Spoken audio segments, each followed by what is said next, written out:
Hi, I'm Sarah Broderick, and I'm going to read a piece called Away from Yourself, Never Toward. It's going to appear in Blue Lyra Review's print spring edition in full.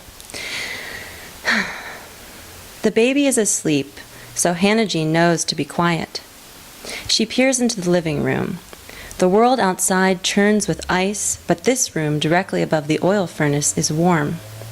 The floor lamp in the corner glows orange and upward like a hearth fire, and the wood-paneled television along the big wall hums a soft blue murmur.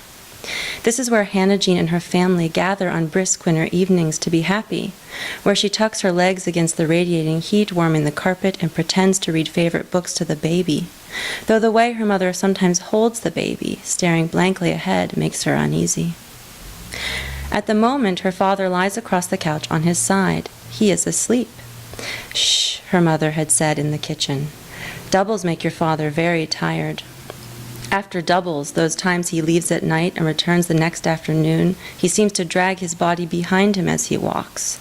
And it is best to be silent, to not pester for a hug, to let him be. Today is one of those. There have been many lately.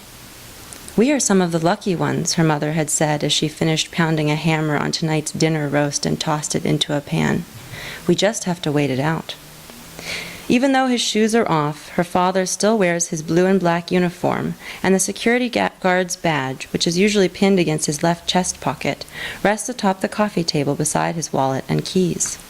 She loves this bronze badge. When that week's clothes are in the wash, her mother might hand it over if she waits patiently. Hannah Jean might keep it grasped tight as she dashes outside to patrol snowy hillocks like her father patrols the mill. More likely, she will tilt the metal surface to the angular winter light, catching the rays, flashing them out, flashing them into her eyes, a delightful game. She will gaze at the warm glow held cupped in her hands. Such a small force, a talisman, protects her father from bad men when he is away. She steps toward. Maybe she can take it just for a little while. Her father twitches. She pauses her leg in midair. His brows furrow into a deep V. But just as quickly, he snorts and settles back. His lips puff slowly, calling him back to sleep. Now she is inches from the couch. Her little fingertips grasp the glowing metal surface, and she brings it to her face, resting it beneath her nose as if cupping a precious drink of water. She shivers. A burst of flurries skitters against the old windows. Her father shivers too. He does not have a blanket wrapped around him as Rebecca does in her Moses basket bed atop the kitchen table. He does not have the badge filled with light at his chest to protect him. But she wants this badge for herself.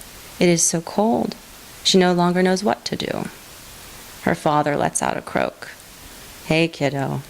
From beneath one heavy lid, he has been watching. She clasps the badge to her chest. "Hi," she whispers. Between a long, slow blink, a gesture of falling back to sleep, he asks, "Joining me?" He is not angry. He relaxes his legs and pats at the space behind his knees. "Come on." She drops the badge and bounds, thumping him in the stomach. "Ugh." "Be careful," he says, giving her space to settle in behind him. She slips the couch afghan around herself, curls into this nest almost outgrown, and turns her head to peek over the barrier of his bony, socked feet. Sharp wintry wind scratches at the panes. The wind pushes, and the panes rattle and knock as if about to break. She imagines the claws of marauding snowmen breaking the glass, their bloodless limbs and icy breaths ripping apart the furniture, tumbling down the walls, and sending her family into the cold. The glowing talisman is too far away. She should have never left it.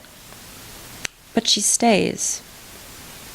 Before she was told to entertain herself, her mother had taught her the process of cut away from yourself, never toward, as she curly-cued carrot and potato shavings into the sink.